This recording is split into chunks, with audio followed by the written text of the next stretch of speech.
인류 역사상 두 번 다시 없을 과학의 황금기를 누리며 이제는 더 이상 연구할 것이 없다고 생각한 20세기 과학자들. 그들은 이제야 마침내 자연의 이치를 깨달았고 더 이상 이 자연이 인간에게 숨기고 있는 것은 없다고 자만하였습니다. 하지만 이내 평온하던 과학계에 파장을 일으킨 인물이 등장하니 그의 이름은 바로 알버트 아인슈타인. 그는 당시 과학자들이 바라보았던 자연을 전혀 다른 방식으로 바라보며 새로운 관점을 제시하였고 그렇게 발표한 그의 논문은 과학계의 패러다임을 바꿔놓았죠. 그의 이론은 우리와는 관련이 적다고 할 수 있는 천문학뿐만 아니라 우리와 직접적으로 연관이 있는 실생활에까지 파고들며 정말 400만 년에 달하는 인류의 역사를 한순간에 뒤바꾸어 놓았는데요. 하지만 그 파장이 너무나도 컸던 나머지 우리 인류는 결코 알고 싶지 않던 사실까지 알아버리게 됩니다. 이토록 찬란하고 아름다운 지구, 그리고 그 지구를 품고 있는 태양의 미래가 끝없이 암울하다는 사실을 말입니다. 오늘 방구석에서 알아볼 과학자들이 이야기하는 우주의 무덤, 지금 바로 시작합니다. 나무에서 떨어지는 사과를 보며 중력을 떠올린 뉴턴. 뉴턴은 단지 위에서 아래로 이동하는 사과를 보며 지구와 사과가 서로를 끌어당긴다는 놀라운 생각을 하였습니다. 이때 두 물체 사이의 거리가 가까울수록 물체의 질량이 커질수록 그 힘은 강해진다고 보았죠. 게다가 이 법칙을 통해 뉴턴은 행성의 가속도를 구할 수 있었고 이를 통해 행성의 궤도가 타원형임까지 증명할 수 있었습니다. 하지만 문제는 뉴턴의 중력 법칙은 왜 물체가 서로를 끌어당기는지에 대해서는 알 수 없었다는 건데요. 단순히 질량을 가진 물체들끼리는 서로 끌어당기는 만유인력이 존재한다는 자연적 현상만을 기술한 것일 뿐 중력이 어떠한 이유로 발생하는지와 같은 본질적인 문제에는 접근하지 못한 것이었죠. 뿐만 아니라 만유인력은 두 가지 이상의 물체가 존재할 때에만 정의할 수 있는 힘으로 어떠한 공간에 물체가 하나만 놓여있을 때에는 중력이 어떻게 작용하는지 설명할 수 없었습니다. 그렇게 중력 현상을 수학적으로 기술하는 데에는 성공했지만 중력의 본질은 알아차리지 못한 채 시간은 속절없이 흘러갔습니다. 그런데 1915년 오랫동안 풀리지 않았던 중력의 본질이 드디어 밝혀지게 됩니다. 아인슈타인은 다른 사물의 도움을 받아 중력을 표현한다는 게 매우 이상하다고 생각했습니다. 물체가 두 개가 생기는 순간 중력이 생기고 다시 물체가 한 개가 되면 중력이 사라진다니 지금 생각해봐도 이상한 일이긴 하죠. 결국 아인슈타인은 나무에서 떨어지는 사과를 보고 만유인력을 떠올렸던 뉴턴처럼 이제껏 그 누구도 상상하지 못했던 놀라운 생각을 하게 됩니다. 그는 어떠한 물체가 시공간이라는 천막 위에 놓인다고 생각했습니다. 이 천막 위에 우리 지구만 있다고 생각한다면 지구는 자신의 중력 그 자체를 느끼지 못할 테죠. 하지만 지구가 있는 천막에 달을 놓게 되면 달은 지구가 만들어 놓은 굴곡을 따라 아래로 빨려 들어가게 됩니다. 그리고 이 빨려 들어가는 힘이 바로 우리가 태어난 순간부터 지금까지 느끼고 있는 중력이라는 것이었죠. 이처럼 아인슈타인은 두 물체 간의 상호작용 하에서만 증명되었던 중력을 조금 더 근본적이고 일반적인 상황으로 풀어내며 중력 이론을 마침내 완성시키고 말았습니다. 그렇게 마침내 이 세상의 비밀을 풀어낼 도구를 손에 넣게 된 인간. 수많은 과학자들은 이렇게 탄생한 도구를 바탕으로 이 우주의 본질을 파헤치기 위한 노력을 쏟아붓기 시작합니다. 우선 그들은 일반 상대성 이론의 정수를 담고 있는 아인슈타인 장방정식에 집중했는데요. 딱 보기에도 어려운 미지수들을 가지고 있는 이 식은 좌변엔 시공간의 기하학적 정보, 즉 시공간이 어떻게 휘어져 있는지를, 우변엔 물질 혹은 에너지의 분포를 나타내며 쉽게 말해 물질과 에너지의 분포에 의해 시공간이 어떻게 얼마나 영향을 받는지를 알 수 있는 식이었습니다. 때문에 이 식을 이리저리 잘 조합하여 원하는 환경을 만들 수만 있다면 이 우주가 어떤 이유로 어떻게 탄생을 한 건지, 앞으로 이 우주의 미래는 어떻게 될지, 이 우주가 우리에게 숨기고 있는 비밀이 도대체 무엇인지 등을 알 수 있었죠. 하지만 문제는 이 식이 너무나도 풀기 어려웠다는 겁니다. 이 식을 각각 뜯어보면 리치 텐서, 스칼라 곡률, 계량 텐서 등등 과학을 전공하지 않은 사람들이라면 용어조차 어색한 변수들로 가득 차 있었는데요. 아인슈타인 역시 이 우주의 모든 비밀을 알 수 있는 방정식을 탄생시킨 만큼 풀이하는 데에만 성공했다면 그가 평생토록 염원해왔던 이 우주의 본질을 알아낼 수 있었겠지만 안타깝게도 그는 뛰어난 창의력과 통찰력을 가지고 있는 반면 수학에서는 유독 약한 모습을 보였기에 이 식에 대한 해답을 얻을 수는 없었죠. 데이비드 힐버트라는 수학자는 당시 아인슈타인의 수학 실력을 보고 이런 말을 하기도 했습니다. 길거리에서 노는 애들이 아인슈타인보다 4차원 기하학을 더 잘 이해할 것이요. 그렇게 그 누구도 접근하지 못하며 아인슈타인 장방정식 또한 하나의 숙제로 남는 듯 하였는데, 아인슈타인 장방정식이 발표된 지 얼마 지나지 않은 1916년, 불과 2달 만에 이 식의 첫 번째 해답이 탄생하게 됩니다. 그런데 문제는 그의 해답이 당시까지의 상식으로는 도저히 받아들일 수 없는 난해한 결과였다는 건데요. 그가 내놓은 해답대로라면 수천 년에 걸쳐 쌓아온 인간의 과학에 균열이 생기는 것이나 다름없었습니다. 게다가 더욱 충격적인 건 그 해답을 내놓은 사람이 제1차 세계대전에 징집되어 한창 전투 중이었던 군인이었다는 건데요. 그의 이름은 바로 카를 슈바르츠 실트였습니다. 그에게도 아인슈타인 장방정식은 너무나도 어려운 수학 문제였는데요. 하나의 식 안에 무려 16개의 미지수들이 존재하고 있다는 괴랄할 난이도는 물론 미지수 하나의 값을 제대로 구하는 것조차 쉬운 일이 아니었으니 말이죠. 그래서 그는 이 식을 최대한 간단히 정리해보기로 합니다. 수많은 미지수들이 모두 상쇄되는 그런 특정한 상황을 가정해 방정식을 풀어보기로 한 것이죠. 그렇게 생각한 것이 바로 회전하지 않고 완벽한 구 모양을 한 별의 형태였는데요. 회전하거나 복잡한 모양으로 생긴 별의 계산은 너무나도 복잡하기 때문에 일단 단순한 모양의 풀이부터 시작한 것이었죠. 원형의 상황에서는 모든 것이 대칭이 되기 때문에 수많은 변수들을 획기적으로 줄여버릴 수 있었고, 그렇게 영광스러운 아인슈타인 방정식의 첫 번째 해를 구하는 데 성공하게 됩니다. 그가 얻어낸 해는 그의 이름을 따 슈바르츠 실트 해라는 이름을 갖게 되었는데, 이 슈바르츠 실트 해가 의미하는 바는 상당히 놀라운 것이었습니다. 슈바르츠 실트가 얻은 해를 조금 더 자세히 이야기하자면, 그는 구대칭 형태의 물질이 만들어내는 중력장을 기술한 것이었는데요. 여기서 문제가 된 건 별이 중력에 의해 쪼그라들어 어떤 한계점에 도달하게 되면 빛조차도 탈출하지 못하는 특이점이 생긴다는 것이었습니다. 다시 말해 오늘 우리가 알고 있는 모든 것을 빨아들이는 천체, 블랙홀의 존재를 예견한 것이었죠. 주변에 존재하는 모든 것들을 하나도 빠짐없이 빨아들이며 태초의 상태로 돌려놓는 우주에서 가장 위험한 존재, 블랙홀.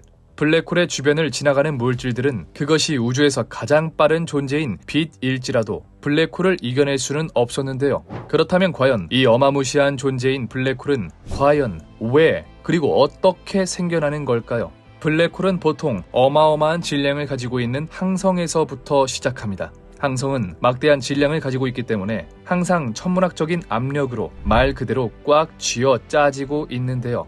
그 힘이 워낙 방대하여 모든 항성들은 전부 찌그러져 있어야 하지만 왜인지 모두 멀쩡하게 커다란 원형의 모습을 잘 유지하고 있죠. 그 이유는 바로 항성의 내부에서 핵융합 반응이 활발하게 일어나고 있기 때문인데요. 항성 내 원자들은 서로 충돌하며 핵융합으로 폭발적인 에너지를 얻어내는데, 이게 중력에 저항해 반대로 항성을 팽창시키며 적절히 행성의 모양을 유지하고 있는 것이죠. 하지만 언제까지나 항성이 그런 방법으로 모습을 유지할 수는 없었는데요. 항성은 일생 대부분의 기간 동안 수소를 이용해 핵융합을 하는데, 이 과정에서 그 산물인 헬륨이 계속해서 생성됩니다. 시간이 흘러 헬륨의 농도가 점점 짙어지게 되고, 이는 수소 핵융합을 점차 방해하기 시작하죠. 그렇게 수소 핵융합 빈도가 줄어들자 자연스럽게 같은 시간 내에 만들어내는 에너지의 양은 대폭 감소하게 되고, 그에 따라 막대한 양의 중력을 버티지 못한 항성은 점점 크기가 줄어들게 되는데요. 하지만 여기서 바로 블랙홀이 만들어지는 것은 아니었습니다. 다행히도 늘어난 중력 탓에 헬륨의 핵융합 환경이 만들어지게 되고, 항성 내 여기저기 퍼져있는 헬륨이 핵융합 반응을 일으키며 항성은 전보다 더 큰 형태로 변하게 됩니다. 그리고 그 상태를 바로 적색 거성이라고 부르죠. 이후 항성은 헬륨을 거쳐 탄소, 산소, 네온과 규소와 같은 더 무거운 연료를 사용해 에너지를 얻어냅니다. 그러다 마지막으로 철이 생성되는데, 이 단계에서 항성은 한계에 봉착하게 되죠. 이전의 수소와 헬륨 같은 원소들은 핵융합을 하면 항성을 유지할 충분한 에너지를 얻을 수 있었지만, 철 이후의 원소들은 핵융합을 하면 반대로 에너지를 소모하는 골칫덩어리들이었습니다. 다시 말해 이제는 핵융합을 통해 항성의 중력을 견뎌내지 못할 상황에 이르게 된 것이죠. 그렇게 항성 내 철이 계속해서 쌓이며 항성은 중력을 이기지 못해 수축하게 되고, 이제는 어떠한 방법을 써도 붕괴하는 것을 막을 수 없습니다. 계속해서 크기가 줄어든 항성은 점점 중력이 강해지고, 결국 사건의 지평선보다 작아져 중력이 극한에 치달으면 모든 것을 빨아들이는 존재 블랙홀로 변모하게 되죠. 그런데 여기서 문제는 블랙홀의 수명이 인간의 상식을 초월할 정도로 길다는 것이었습니다. 현재까지 밝혀진 바에 의하면 블랙홀의 수명은 블랙홀 질량의 세제곱에 비례하는데, 이는 다시 말해 대략 태양의 20배 정도의 질량을 가진 블랙홀이 사라지는 데 걸리는 시간만 1.2 곱하기 10의 70제곱년으로 현재 우주의 나이와는 비교도 할 수 없을 정도로 오랜 기간 동안 살아남을 것이라 보고 있습니다. 그래서 블랙홀 이론이 막 탄생할 무렵 과학계는 말로 설명할 수 없는 큰 충격을 받기도 했는데요.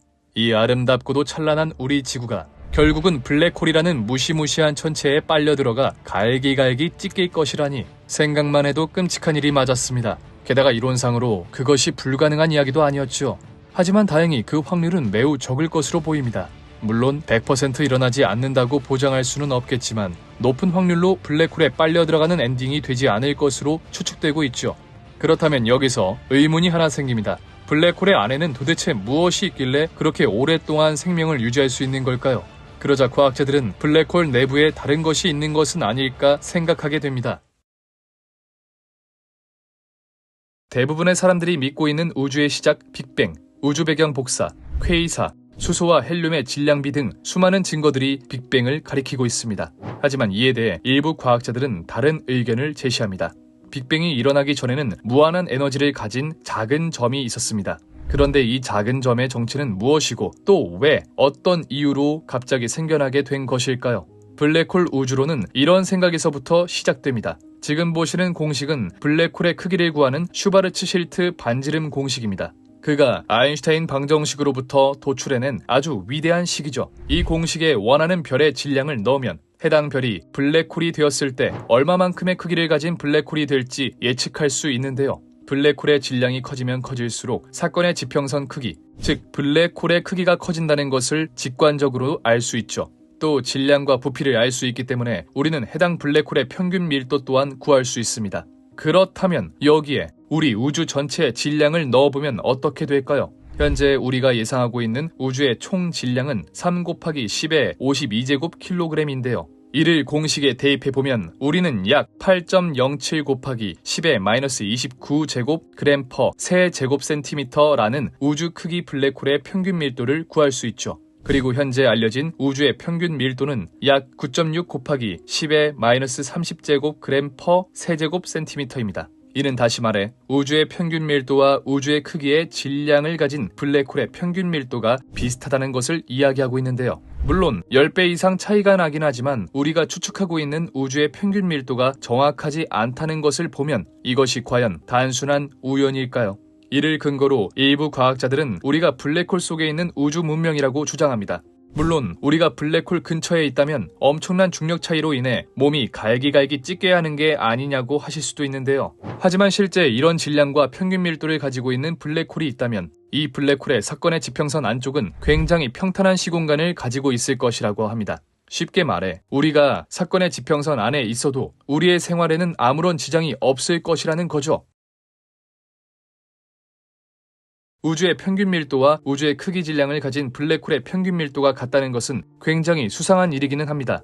자연에서 일어나는 법칙 중에 결단코 우연은 없으며 모두가 필연적으로 연결되어 있기 때문이죠. 하지만 아쉽게도 블랙홀 우주론에는 기존의 몇몇 관측들을 설명할 수 없는 약점이 있었습니다. 그 중에서 가장 치명적인 것은 바로 우주가 팽창하고 있다는 사실이었죠. 우주론에 있어 우주가 팽창한다는 것은 굉장히 중요한 쟁점이었습니다. 정상 우주론이 주류일 당시 우주가 팽창한다는 생각은 바보 취급당하며 사장될 뻔했죠. 하지만 이제 우주가 팽창한다는 것은 상식 중의 상식이 되었습니다. 그런데 우리 우주가 블랙홀 속에 있다면 어떻게 팽창을 한다는 것일까요?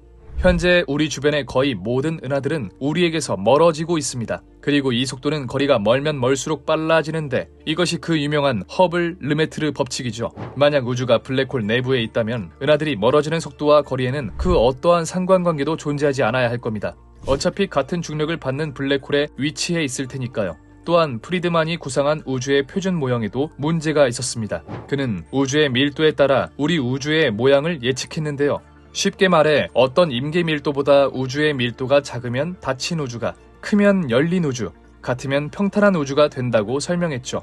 그런데 현재까지의 연구에 의하면 우주는 열린 우주 혹은 평탄한 우주일 것으로 예상되고 있는데요. 만약 우리 우주가 블랙홀 속에 있는 것이었다면 우리는 언젠간 중력에 의해 한 점으로 모이는 닫힌 우주여야 할 것이라고 이야기합니다. 마지막으로 빅뱅 이론의 가장 강력한 증거인 우주 배경 복사에서도 이상한 점을 찾아볼 수 있었는데요. 우주 배경 복사는 우주 전역이 비슷한 온도를 가지고 전역에 펼쳐져 있어 빅뱅 후 우주가 급팽창했다는 것을 설명하는 이론인데요. 하지만 만약 우리 우주가 블랙홀 내부에 있다면 우리 우주의 물질들은 균일하게 퍼져 있지 않고 구분 가능할 정도로 특정 부분에 물질이 몰려 있어야 한다고 합니다. 따라서 이런 약점들을 종합해보면 우리 우주가 블랙홀 안에 존재할 가능성은 거의 없다고 할 수 있죠.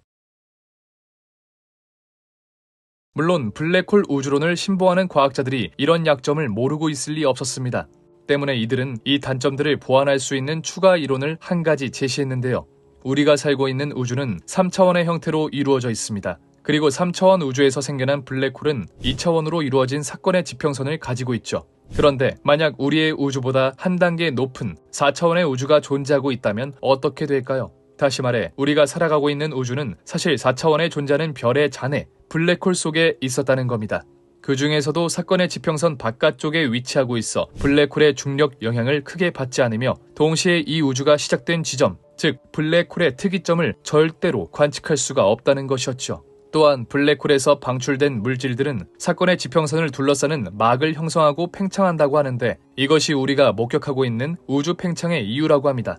이 설명대로라면 정말 우리 우주는 사실 4차원에 존재하는 블랙홀에 위치하고 있는 것 같은데요. 하지만 이 이론 역시 한계점이 있긴 했습니다. 오랜 기간 동안 과학자들이 관측해온 데이터는 기존의 빅뱅 및 인플레이션과 거의 일치합니다. 하지만 이 블랙홀 우주론은 약 4% 정도의 오차를 보인다고 하는데요. 또한 우리는 4차원 우주에 대해 아는 것이 없으니 이를 증명할 방법조차 없죠. 때문에 많은 과학자들은 블랙홀 우주론 대신 빅뱅 이론을 믿고 있습니다. 하지만 문제는 아직까지 우리가 이 블랙홀에 대해서 제대로 알고 있는 사실이 많지 않다는 겁니다. 아무리 우리가 블랙홀의 성질에 대해 예측하고 추측하더라도 블랙홀이 실존한다는 것을 밝혀내는 데에만 100여 년의 세월이 걸렸습니다. 하지만 이는 다시 말해 아직까지 우리에게 무시무시한 공포의 대상인 블랙홀이 사실은 우리 인류의 문명을 다시 한번 한 단계 앞으로 이끌어줄 새로운 구원자일지도 모릅니다. 다음 방구석에서 알아볼 과학은 과학자들이 이야기하는 블랙홀의 미친 활용성입니다. 지금까지 방구석 과학이었습니다. 인류의 문명을 한 단계 이상 진화시킨 인류 역사상 최고의 천재 알버트 아인슈타인. 그는 당시 당장 눈앞에 보이던 것만을 연구하던 과학자들과 달리 이 세상이 어떠한 이유로 움직이는지 조금 더 본질적인 것을 궁금해했고 그 결과 상대성 이론이라는 인류에게 있어 다시는 없을 최고의 아이디어를 탄생시켰죠. 그의 상대성 이론이 역사상 최고의 이론이라고 평가받는 이유는 21세기 근간을 이루는 모든 과학 이론들이 바로 여기서 나왔기 때문인데요. 별 상관없다고 생각되던 우주의 이야기부터 우리 실생활 이야기까지 정말 그 모든 것들이 이 상대성 이론에서 출발하였죠. 그리고 그중 하나가 바로 블랙홀이었습니다. 블랙홀 이론의 초창기, 과학자들에게 있어 블랙홀은 우주에 존재하는 천체들을 잡아먹는 그야말로 우주의 무덤과도 같은 무서운 존재였습니다. 심지어 그 무덤의 위압감은 엄청나서 이 우주상에서 가장 빠르다는 빛조차도 빠져나오지 못할 정도였죠. 하지만 그만큼이나 블랙홀은 엄청난 활용성을 가질 수도 있었습니다. 오늘 방구석에서 알아볼 과학자들이 이야기하는 블랙홀의 미친 활용성, 지금 바로 시작합니다. 모든 물체를 빨아들이며 한 번 빠지면 빠져나올 수 없는 무시무시한 존재 블랙홀. 만약 블랙홀을 정의하는 사건의 지평선에 조금이라도 닿는다면 그 누구도 다시는 빠져나올 수 없을 겁니다. 심지어 우주에서 가장 빠르다는 빛조차도 말이죠. 그렇다면 사건의 지평선 바깥은 안전할까? 블랙홀은 엄청난 질량을 가진 항성이 작은 구체로 변한 것인 만큼 어마어마한 중력을 행사하고 있습니다. 때문에 블랙홀에 다가가면 다가갈수록 점점 강해지는 중력의 세기를 느낄 수 있죠. 그래서 우리가 블랙홀의 궤도에 진입하게 되면 블랙홀과 조금이라도 가까운 신체가 블랙홀 쪽으로 늘어나기 시작하는데요. 블랙홀에 가까워지면 가까워질수록 조금 더 가까운 쪽이 더욱 많이 빨려 들어가기 시작하면서 우리의 몸은 점점 길게 또 가늘게 변해가죠. 이 현상을 보고 우리의 몸이 마치 스파게티처럼 변한다 하여 스파게티 효과 또는 국수 효과라고 부릅니다. 그렇게 길어진 우리의 몸은 언젠가는 사건의 지평선에 닿게 될 텐데 이때 우리는 단 0.0001초도 되지 않는 순간 블랙홀 속으로 빨려 들어가게 될 겁니다. 그리고 블랙홀에 들어간 우리의 몸은 이전보다 훨씬 길어지게 되면서 이제 그 두께는 고작 원자 하나의 크기밖에 되지 않을 테죠. 그러다 중력을 이기지 못한 신체는 절반으로 나눠지게 되고 또다시 절반, 또 절반, 또 절반으로 나눠지며 어느새 특이점에 도달해 이 우주에 있었다는 흔적마저 사라지고 말 겁니다. 그나마 여기서 희망적인 건 우리가 그 순간을 기억하지 못할 것이라는 건데요. 사건의 지평선을 넘어 빛의 속도로 블랙홀에 빨려 들어간 우리는 마치 시간이 정지한 것처럼 느껴질 겁니다. 이때 블랙홀 바깥의 풍경을 볼 수 있다면 점점 우주가 빠르게 흐르기 시작하더니 갑자기 뱃속 버튼을 누른 것처럼 우주가 무한히 빠르게 움직이는 것처럼 보일 테죠. 하지만 수백만 년, 아니 그 이상의 시간 동안 우리의 몸이 갈갈이 찢겨져 있는 걸 느끼게 된다면 결코 다행은 아닌 것 같기도 합니다. 그렇다면 블랙홀로 빨려 들어가는 물체를 블랙홀 바깥에서 지켜본다면 과연 어떤 모습일까요? 물체가 사건의 지평선에 닿는 순간 갑자기 존재가 사라져버리는 것일까요? 재밌게도 전혀 예상치 못한 결과를 관찰할 수 있었는데 처음에는 물체가 블랙홀의 궤도에 진입하며 평범한 모습을 보여줄 겁니다. 그러다 점점 사건의 지평선에 가까워지는데 이상하게도 점점 물체의 속도가 느려지기 시작하죠. 이는 사건의 지평선에 다다를수록 중력이 강해져 물체를 비춘 빛이 우리에게 도달하기까지 오랜 시간이 걸리기 때문인데요. 강한 중력을 이기면서 우리에게 오다 보니 당연히 그 속도가 점점 느려지는 것이죠. 이후 사건의 지평선에 가까워진 물체는 더욱 중력이 강해지게 되고 빛은 우리에게 도달하기 더욱 힘들어집니다. 그리고 그 모습은 마치 물체가 멈춘 것처럼 보이게 되죠. 그렇게 비로소 무한한 시간이 흘렀을 때 물체는 점점 흐릿해지며 우리가 의식하지도 못하는 사이에 사라지게 됩니다. 결국 우리든 어떠한 물체든 블랙홀에 들어가게 된다면 우리는 모두 끔찍한 결말을 맞이하게 될 겁니다. 우리가 이 세상에 존재했다는 증거도 우리의 기억도 모두 블랙홀 속에 빨려 들어가 갈기갈기 찢겨버리고 말겠죠. 때문에 블랙홀에 들어간다는 건 너무나도 무서운 일로 느껴집니다.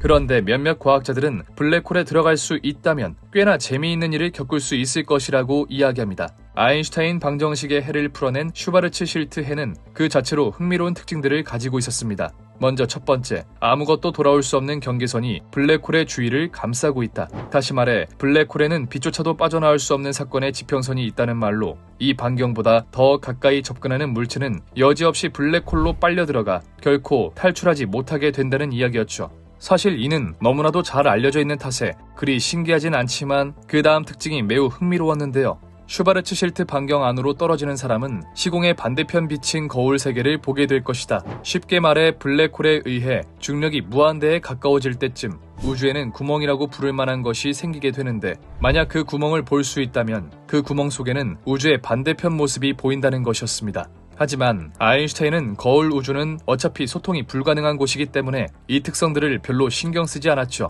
왜냐하면 블랙홀 속에 들어가 우주 너머의 공간을 본다고 쳐도 어차피 들어가는 순간 어마어마한 중력을 이기지 못하고 찌그러져 버릴 테니 별 의미가 없다는 것이었습니다. 또 그 구멍을 통해 다른 우주로 가려면 그 탐사선은 빛보다 빠른 속도로 날아야 하는데 특수상대성 이론에 의해 빛보다 빠른 물체는 존재할 수 없었죠.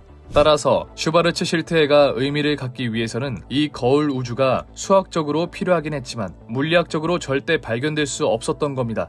그래서 아인슈타인도 블랙홀은 물리적 현실에서 절대로 존재할 수 없다라고 말한 것이었죠. 그런데 1935년 아인슈타인은 자신의 동료 네이선 로젠과 재미있는 논문을 하나 발표하게 됩니다. 오늘날 아인슈타인 로젠달이라고 불리는 이 논문은 극단적으로 휘어진 시공간 사이에 마치 다리와 같은 것이 생겨날 수도 있다는 내용을 가지고 있었는데요. 다시 말해 앞서 말했듯 겨울 우주가 존재할 수도 있다는 것이었습니다. 하지만 아인슈타인은 자신이 이러한 논문을 냈음에도 이는 단지 블랙홀이 수학적으로 모순이 없는 이론이 되기 위해 필요한 논문일 뿐 실제로 이 다리가 존재할 수는 없다고 봤습니다. 당시 아인슈타인은 너무나도 강력한 힘을 가지고 있던지라 블랙홀의 존재와 그 효용성은 상당히 흥미롭게 들려왔지만 얼마 지나지 않아 과학자들의 머릿속에서 잊혀져 버리고 말죠. 그런데 1963년 상황이 바뀌기 시작합니다. 뉴질랜드의 수학자 로이 커가 아인슈타인 방정식에 대한 또 하나의 해를 발견하게 된 것이었는데요. 커는 슈바르츠 실트가 구했던 방정식의 해에서 하나의 조건을 추가해 또 다른 해를 찾아내는 데 성공합니다. 슈바르츠 실트가 회전을 배제하고 아인슈타인 방정식의 해를 구했다면 커는 회전까지 그 계산에 집어넣었죠. 그 결과 회전하는 무거운 별은 한 점으로 붕괴하지 않고 납작한 고리 모양으로 압축된다는 사실을 발견하는데요. 여기서 재밌는 건 이 고리 모양의 블랙홀이 상당히 흥미로운 성질을 가지고 있다는 것이었습니다. 만약 블랙홀의 옆쪽에서 우주선이 움직인다면 그 우주선은 블랙홀의 어마어마한 공류를 맞닥뜨려 완전히 파괴되고 말 겁니다. 하지만 우주선을 그 고리의 위쪽이나 아래쪽으로 접근시키면 여전히 많은 중력을 버텨야 하긴 하지만 그래도 무한대의 중력까지는 버텨내지 않아도 되는데요. 다시 말해 우주선이 회전하는 블랙홀의 회전축을 따라 통과한다면 엄청난 중력을 견디긴 해야 하지만 그래도 반대편에 있는 우주에 도달할 수 있다는 것이었습니다. 마치 사과에 있는 벌레가 반대편에 도달하기 위해선 사과의 둘레를 기어가야 하지만 사과의 안쪽을 파먹으면 쉽게 반대편에 갈 수 있는 것처럼 웜홀이 탄생하게 되죠. 하지만 아인슈타인은 여전히 블랙홀과 웜홀에 대해서는 냉소적이었습니다. 그는 단지 이 천체들이 단지 수학적으로 존재할 확률만 존재하고 있을 뿐 실제 현실에서는 절대로 존재할 수 없다고 생각했죠. 게다가 100번 양보해서 중력이 무한대가 되는 지점, 즉 블랙홀이 존재한다고 해도 그렇게 빨아들인 어마어마한 질량이 어디로 가는 것인지에 대해서는 설명할 길이 없었는데요. 만약 이 블랙홀이 계속해서 물질들을 빨아들인다면 크기는 점점 커질 것이고 블랙홀은 빨아들인 물질들을 먹고 크며 블랙홀이 행사하는 중력장의 크기는 계속해서 커져만 갈 겁니다. 이대로라면 블랙홀이 우주에 단 하나라도 생기는 순간 모든 우주가 블랙홀에 잡아먹혀 사라지는 것은 시간 문제일 텐데요. 하지만 이 우주의 미래가 모두 블랙홀 속에 빨려들어가 종말된다는 것은 너무나도 비극적인 종말이었고 그에 따라 과학자들은 조금 다른 생각을 해보기로 하는데요. 무한히 물질을 빨아들이는 천체가 있다면 반대로 무한히 물질을 내뱉는 천체도 존재하지 못할 이유가 없었죠. 그래서 모든 것을 빨아들이는 블랙홀과 반대로 모든 것을 내뿜는 천체에 화이트홀이라는 이름을 붙여주게 됩니다. 하지만 화이트홀은 블랙홀처럼 마냥 쉽게 존재할 수는 없었는데 질량 보존의 법칙에 의해 아무것도 없는 공간에서 질량이 나올 수는 없었기 때문이죠. 그래서 과학자들은 이러한 생각을 하게 됩니다. 블랙홀에 빨려 들어간 질량이 화이트홀로 나오는 것이고 이 둘을 이어주는 통로가 바로 웜홀이다. 꽤나 그럴듯한 주장이었는데요. 일반 상대성 이론에 의해 블랙홀에 빨려 들어간 에너지가 중력에 의해 무한히 압축되긴 하지만 사라질 수는 없었으니 압축된 질량을 방출하는 무언가가 있을 것이다 라는 가정을 수학적으로 풀어놓은 것이 바로 화이트홀이었죠. 그리고 1964년 마침내 화이트홀을 찾아내었다는 논문이 하나 발표됩니다. 러시아의 천체물리학자 이고리 드미트리예비치 노비코프는 지구로부터 무려 290억 광년 이상 떨어져 있는 퀘이사가 화이트홀일 것이라고 주장했죠. 그만큼 퀘이사는 지금까지 발견한 천체들과는 너무나도 다른 신비한 특징들을 가지고 있었는데 퀘이사의 밝기는 태양의 약 1조 배 정도로 보통 수백에서 수천 개 이상의 별들이 모여있는 은하들의 밝기를 아득히 뛰어넘는 수준이었습니다. 게다가 보통 이 은하들이 차지하고 있는 영역이 수십만 내지 수백만 광년에 이르는 크기인 반면 퀘이사의 크기는 0.01광년 정도밖에 되지 않았죠. 다시 말해 은하보다 훨씬 작으면서도 은하보다 훨씬 밝게 빛나고 있었다는 겁니다. 이는 퀘이사가 화이트홀이라고 주장하기 충분했죠. 이에 과학자들은 과학이 다시 한번 혁명을 맞게 될 수도 있다는 희망을 가지고 퀘이사에 대한 연구를 하기 시작합니다. 하지만 퀘이사에 대해 파헤쳐보면 파헤쳐볼수록 퀘이사는 화이트홀이라기보다는 블랙홀 쪽에 더욱 가까워 보였는데요. 퀘이사 주위 천체와 가스의 운동을 관측해보면 작은 영역에 막대한 질량이 존재하고 있었는데 이 관측 사실을 설명하려면 블랙홀이라고밖에 말할 수 없었죠. 그렇다면 퀘이사를 화이트홀로 오해하게 만들었던 이 말도 안 되는 수준의 빛은 정체가 무엇일까요? 블랙홀이 빛이 나는 걸까요? 모든 블랙홀이 빛나고 있는 것은 아니었고 블랙홀 주위에서 막대한 물질이 떨어져 들어갈 때 흔히 우리가 블랙홀이라고 하면 생각하는 강착 원반이 형성되고 원반이 가열됨에 따라 태양 1조배에 달하는 빛을 낸다는 것이었습니다. 또 후속 연구 결과 만약 무한히 물질들을 내뿜는 화이트홀이 존재한다고 해도 그로 인해 화이트홀 주변에 막대한 양의 질량이 생성되면 거기서 다시 한번 블랙홀이 생성될 수밖에 없기 때문에 화이트홀은 존재할 수 없다는 결론이 나오게 됩니다. 더욱이 1974년 호킹 박사가 블랙홀이 물질을 빨아들이기만 하는 것이 아니라 물질을 내뱉기도 한다는 호킹 복사 이론을 발표하면서 블랙홀과 화이트홀 그리고 웜홀에 대한 연구는 점점 사장되어 갔죠. 그런데 1988년 한 과학자가 엄청난 양의 질량과 음의 질량을 가진 물질이 있다면 화이트홀 없이 웜홀을 만드는 게 가능하다고 주장하였는데요. 그 과학자는 호킹 박사와 블랙홀의 존재를 두고 내기를 했던 인물로 바로 킵손 교수였죠. 그는 슈바르츠 실트가 주장했던 블랙홀을 이용한 웜홀이 아닌 아인슈타인과 로젠이 주장했던 아인슈타인 로젠 다리를 통해 웜홀이 만들어질 수 있다고 주장했는데요. 일반 상대성 이론에 의해 질량을 가지고 있는 물질들은 서로를 끌어당기는 중력을 갖게 됩니다. 하지만 만약 음의 질량을 가지고 있는 물질이 있다면 둘은 어떻게 작용하게 될까요? 이때는 중력의 방향이 마이너스가 되어 서로를 밀어내는 형태가 될 겁니다. 그리고 킵슨 교수는 이 음의 물질을 잘 사용하면 웜홀을 만들어낼 수 있다고 주장했는데요. 킵슨 교수가 주장한 웜홀이 슈바르츠 실트 웜홀과 다른 점은 블랙홀을 이용하지 않기 때문에 사건의 지평선이 존재하지 않는다는 점이었습니다. 다시 말해 슈바르츠 실트 웜홀에서는 우리가 들어갈 블랙홀과 나올 화이트홀을 찾는 것은 물론 그 과정에서 어마어마한 중력을 이길 방법을 찾아냈어야 했는데 킵슨의 웜홀에는 어마어마한 중력을 가지고 있는 사건의 지평선이 없기 때문에 어떠한 물체든 온전한 모습으로 웜홀을 통해 이동할 수 있다는 것이었죠. 그야말로 획기적인 주장이었습니다.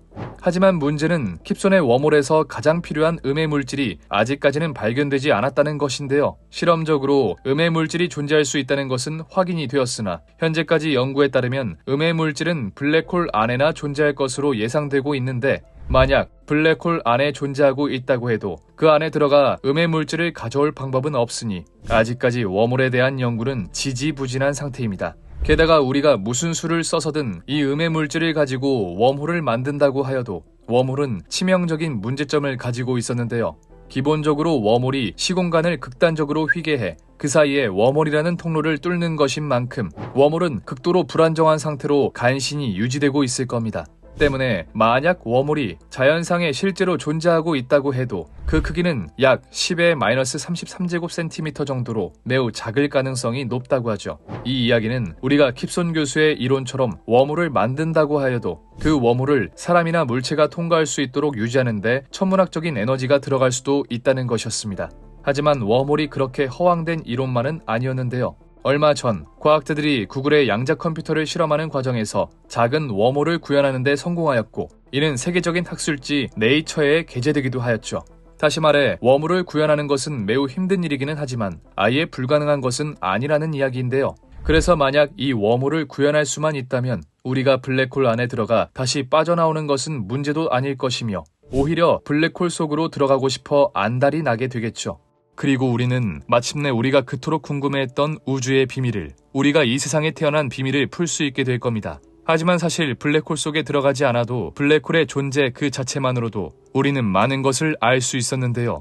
다음 방구석에서 알아볼 과학은 블랙홀과 우주의 비밀입니다. 지금까지 방구석 과학이었습니다.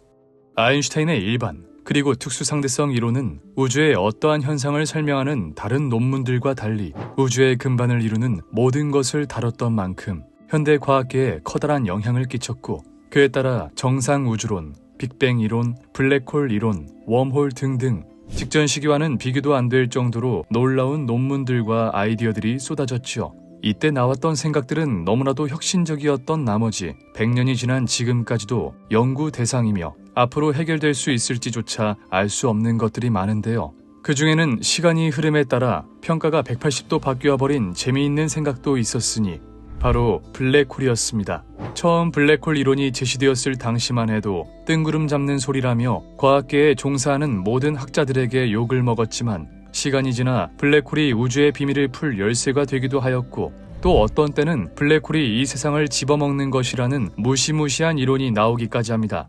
오늘 방구석에서 알아볼 과학, 블랙홀과 우주의 비밀, 지금 바로 시작합니다. 무한한 중력으로 주위의 모든 것들을 빨아들인다는 매력적인 신비한 천체, 블랙홀. 말도 안 되는 막강한 힘을 가지고 있던 덕에 블랙홀은 과학의 상식을 깨는 무시무시한 존재로 인식되어져 왔습니다. 우주에게 있어 블랙홀의 존재는 마치 게임 속 핵과 같은 존재로 이 세상에 존재해서는 안 되는 것으로 느껴지기도 했죠. 하지만 절대 있어서는 안 된다고 생각했던 구시대 과학자들의 생각과는 달리 인류는 마침내 블랙홀의 존재를 관측하는 데 성공해내고야 맙니다. 블랙홀이 없다면 이 우주가 지금까지 이어지지도 앞으로 어떻게 될지도 모른다는 사실 역시 입증되었죠. 그리고 이는 자연스레 지금까지 풀리지 않고 있는 더 이상 진전이 없어 보이는 우주의 비밀이 바로 이 블랙홀에 있다는 사실처럼 들리기도 했습니다. 그렇다면 과연 우주의 모든 비밀을 품고 있을 블랙홀의 정체는 도대체 무엇일까?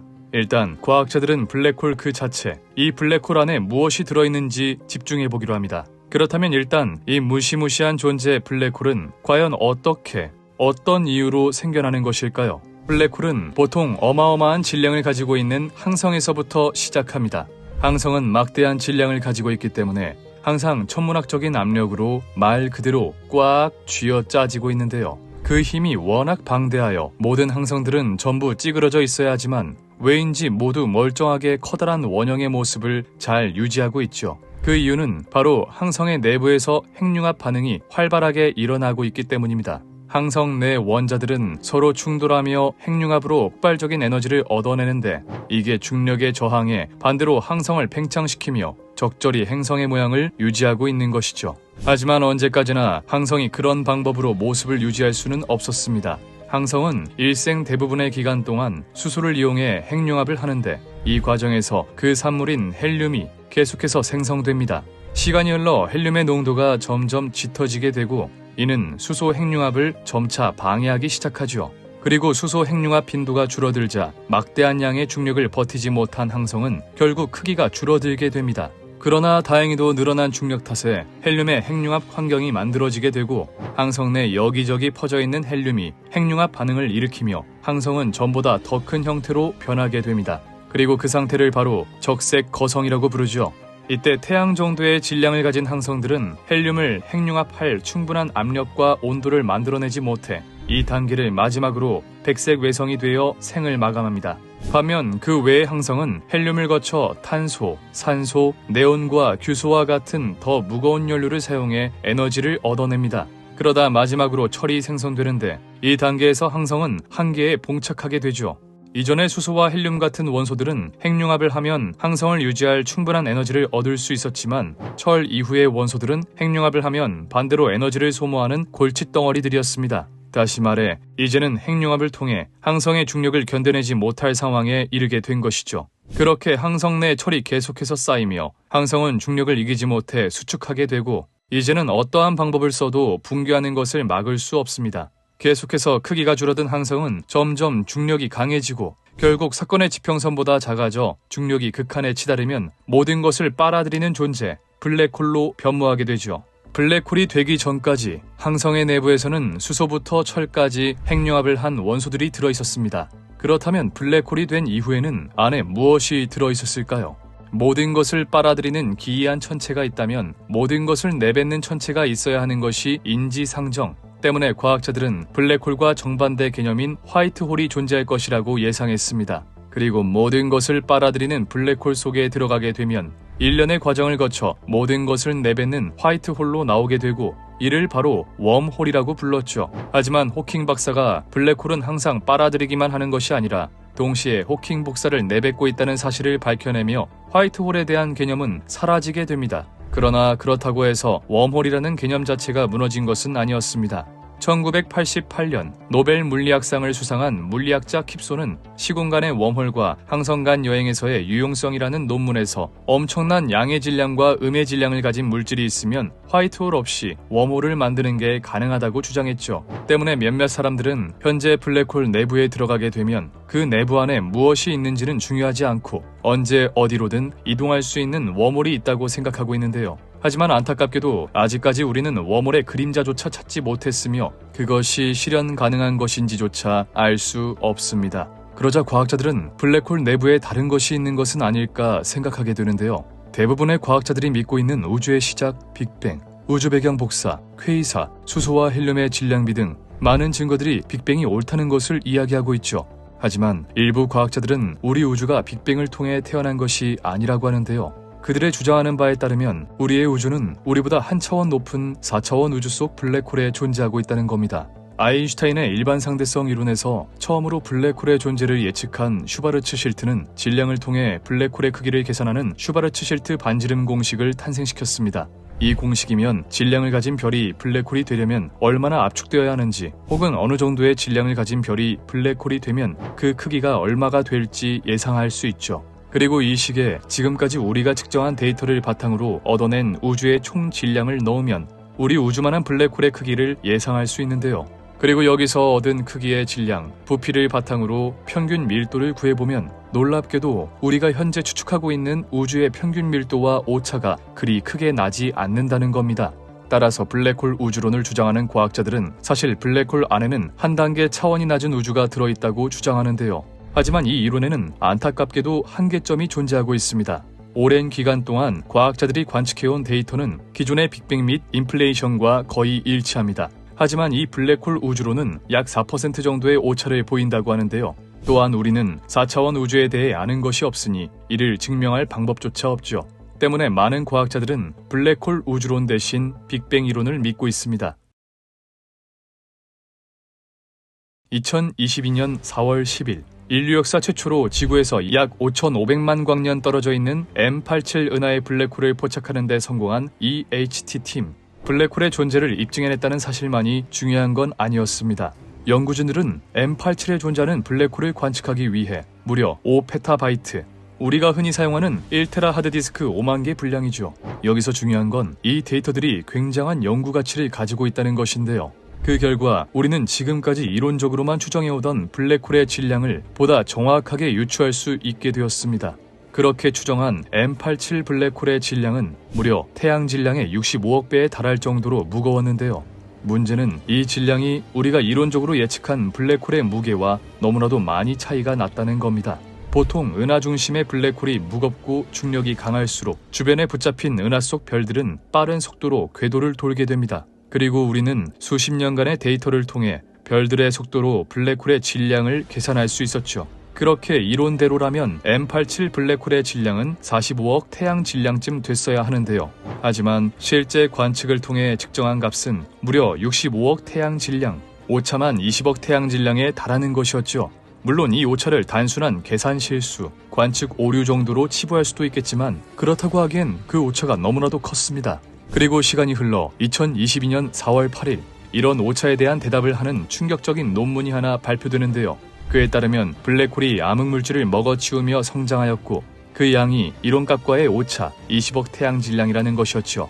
언제나 그렇지만 이번 발표 역시 기존의 상식을 깨버리는 놀라운 논문이었는데 보통 우리에게 알려진 블랙홀의 성장 조건은 두 가지로 정리할 수 있습니다. 주위의 기체, 성간진, 그리고 우주 전체에 존재하는 우주 배경 복사를 흡수하거나 블랙홀이 다른 항성 혹은 다른 블랙홀과 융합할 경우가 있죠. 하지만 주위의 물질을 흡수하였다기에는 20억 태양 질량만큼 빨아들일 수 없었고 다른 블랙홀과 충돌했다기에는 그곳에 다른 블랙홀은 존재할 수 없었습니다. 때문에 M87 블랙홀이 예상치보다 20억 태양 질량이 무겁다는 건 암흑물질의 섭취 이외에는 설명할 수 있는 방법이 없었는데요. 그렇다면 그냥 블랙홀은 암흑물질도 먹나보다 하고 넘어가면 되지 무엇이 문제인 걸까? 보통 블랙홀은 강한 중력으로 자신의 주위에 많은 물질을 모읍니다. 이때 블랙홀의 중력에 이끌린 가스 입자들은 블랙홀의 주위를 공전하며 어마어마한 양의 에너지를 얻게 되죠.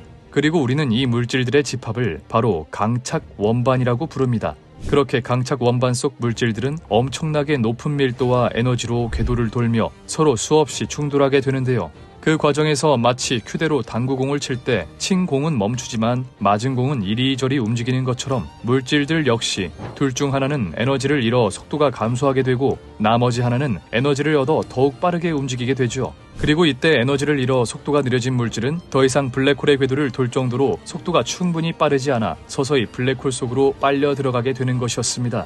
때문에 만약 이 물질들끼리 서로 충돌하지 않아 에너지를 잃어버리는 일이 발생하지 않는다면 이 물질들은 블랙홀 주위를 계속해서 공전할 뿐 블랙홀을 배불리는 일은 없었을 겁니다. 그런데 여기서 중요한 점은 암흑물질은 중력 이외에 그 어떤 것과도 상호작용하지 않는다는 것인데요. 중력에 이끌려 블랙홀 주변으로 올지언정 블랙홀을 계속해서 공전할 뿐 빨려 들어가지는 않아야 한다는 것이죠. 그렇다면 암흑물질과 물질의 충돌 대신 암흑물질끼리 충돌하여 방금과 같은 상황이 연출될 수 있지는 않을까? 이에 대해서는 은하단과 은하단이 충돌해 발생하는 총알성단에서 확인할 수 있었는데요.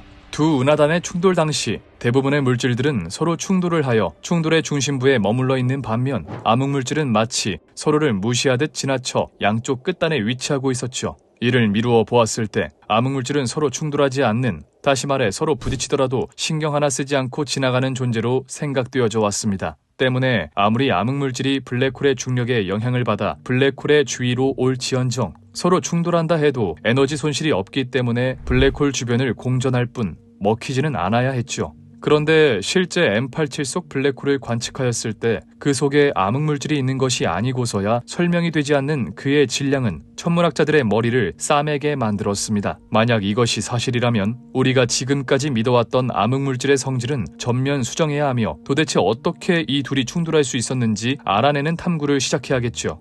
빅뱅 이론에서부터 시작된 블랙홀이 되려 빅뱅 이론을 흔들고 있는 꼴이 되어버리고 말았습니다. 게다가 블랙홀이 지적하는 빅뱅 이론의 오류는 이뿐만이 아니었는데요. 우리가 보통 별이라고 부르는 천체는 태양과 같은 항성들을 이야기합니다. 태양과 같은 항성들은 중심에서 일어나는 수소 핵융합 반응과 어마어마한 질량으로 인한 중력이 서로 평형을 이루며 구형태의 모습을 유지하고 있습니다. 그러나 항성이 자신이 가진 수소를 모두 사용하게 되면 이 평화로웠던 시간은 파멸의 시간으로 바뀌게 되죠. 먼저 항성이 자신이 가지고 있던 수소를 거의 다 사용하게 되면 당연하게도 항성은 더 이상 폭발적인 에너지를 만들어내는 핵융합 반응을 유지할 수 없게 됩니다. 그와 동시에 항성은 더 이상 어마어마한 질량이 만들어내는 중력을 이겨낼 힘이 없어지게 되고 그와 동시에 행성의 중심 핵이 가장 먼저 항성 안쪽으로 힘없이 쪼그라들게 되죠. 항성의 중심 핵이 쪼그라들게 되면서 중심 핵의 밀도가 굉장히 높아지게 되고 그와 동시에 온도 역시 기하급수적으로 상승하게 됩니다. 이 과정에서 중심 핵을 감싸고 있던 수소가 높아진 온도 때문에 다시 한번 핵융합 반응을 시작하게 되고 항성 내부 곳곳에 존재하고 있던 수소들이 마구잡이로 핵융합 반응을 일으키게 되죠. 원래라면 항성의 가장 안쪽 내부에서만 핵융합 반응이 일어나며 분출되는 에너지의 양이 조절 가능한 정도였다면 이제는 수소가 있는 곳이라면 어디에서든지 핵융합 반응이 일어나며 항성은 더 이상 이 어마어마한 에너지를 감당할 수 없게 되죠. 결국 중심 핵을 제외한 항성의 껍데기는 어마어마하게 부풀어 오르게 되고 본래 모습보다 수십 배 이상 커지게 되는데요. 그리고 이 상태가 바로 그 유명한 적색 거성 상태이죠. 이 단계에 들어선 별들은 자신의 마지막을 화려하게 장식하려는 듯 더 거대하고 더 환하게 빛나기 시작합니다. 이렇게 항성은 오랜 시간 동안 핵융합 과정을 거치며 결국 내부에는 탄소 찌꺼기만이 가득 차게 되고 이제는 더 이상 핵융합 반응시킬 물질이 남아나지 않게 되죠.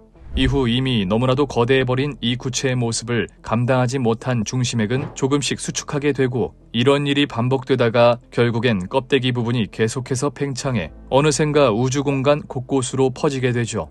그리고 이 과정에서 항성의 중심핵이 자연스럽게 바깥으로 노출되게 되는데요. 이때 노출된 중심핵에서 나온 빛에 의해 팽창한 껍데기, 가스 덩어리들이 이온화되어 빛을 내게 되면서 행성상 성운이라는 모습으로 변하게 됩니다. 그리고 이 중심에서 빛을 내는 천체, 즉 탄소 찌꺼기가 뭉쳐져 있는 중심핵의 민낯이 바로 백색 외성이죠. 이것이 보통 우리가 알고 있는 태양과 같은 항성의 일대기입니다. 우리 태양도 지금으로부터 약 123억 년이 흐른다면 이와 같은 미래를 맞이하게 될 겁니다.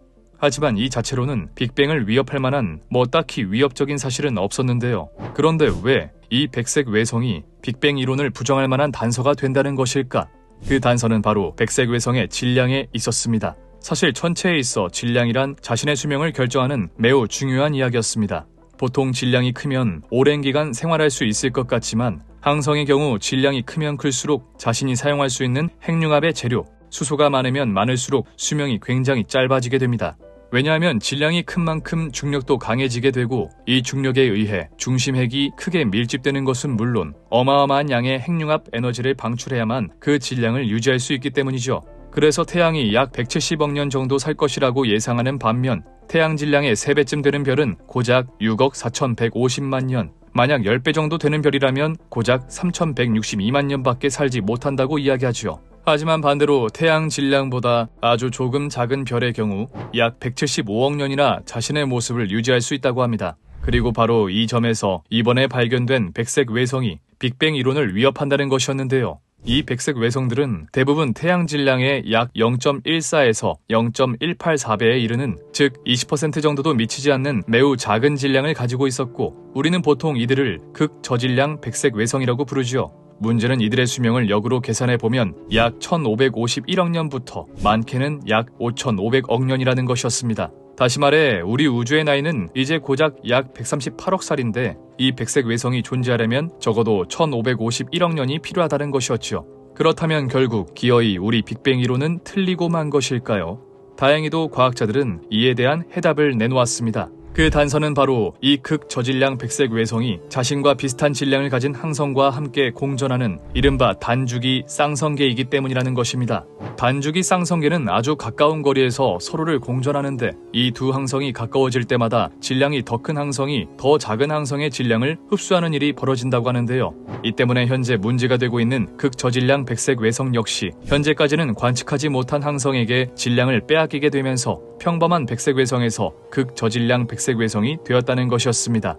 실제 태양 질량의 20% 미만 질량의 항성들은 아직 백색 외성이 접어들지 못했으며 그 중간 단계에 있는 항성들조차 아직 발견한 적이 없다고 하는데요. 이는 단지 아직 우리가 우주에 대한 연구가 부족했기 때문일 수도 있어 보이지만 이미 다른 별의 질량을 빼앗아 오는 형태를 많이 봐온 만큼 현재는 이쪽에 더욱 무게가 실려있는 상황입니다. 이렇게 아인슈타인의 상대성 이론에 의해 태동한 블랙홀은 자기 자신부터 자신으로 오기까지의 과정까지 모든 부분에서 빅뱅 이론의 모든 것을 부정하고 있습니다. 그래서인지 몇몇 과학자들은 사실 빅뱅 이론은 틀렸으며 빅뱅 이론을 맹신한 나머지 모든 현상을 빅뱅 이론에 끼워 맞추고 있다고 주장하기도 하죠. 그 어떠한 물체와도 상호작용하지 않은 암흑물질, 암흑에너지가 솔직히 말이나 되냐는 식으로 말입니다. 하지만 그럼에도 아직까지 빅뱅 이론을 대체할 만한 매력적인 이론이 나오지 않고 있는 만큼 수많은 과학자들은 빅뱅 이론이 옳다는 사실을 전제로 이론을 수정하고 있고 다행히도 아직까지는 그 수정이 꽤나 올바르게 이어지고 있는 상황으로 보입니다. 그리고 그렇게 보완되고 발전되고 있는 빅뱅 이론은 점점 우주의 비밀에 가까워지고 있는 것으로 보이죠. 때문에 우리는 블랙홀이 아무리 빅뱅 이론을 부정하는 결과들을 가져오더라도 계속해서 이 블랙홀을 연구하는 것입니다. 우리가 알고 있던 게 틀렸으면 받아들이고 새롭게 수정하면 되는 것이니까요. 그리고 그것이 바로 과학이니까요. 분명 이 과정을 수없이 반복하다 보면 수없이 수정하고 보완해나가다 보면 우리는 마침내 우주의 비밀에 도달할 수 있을 겁니다. 지금까지 방구석 과학이었습니다.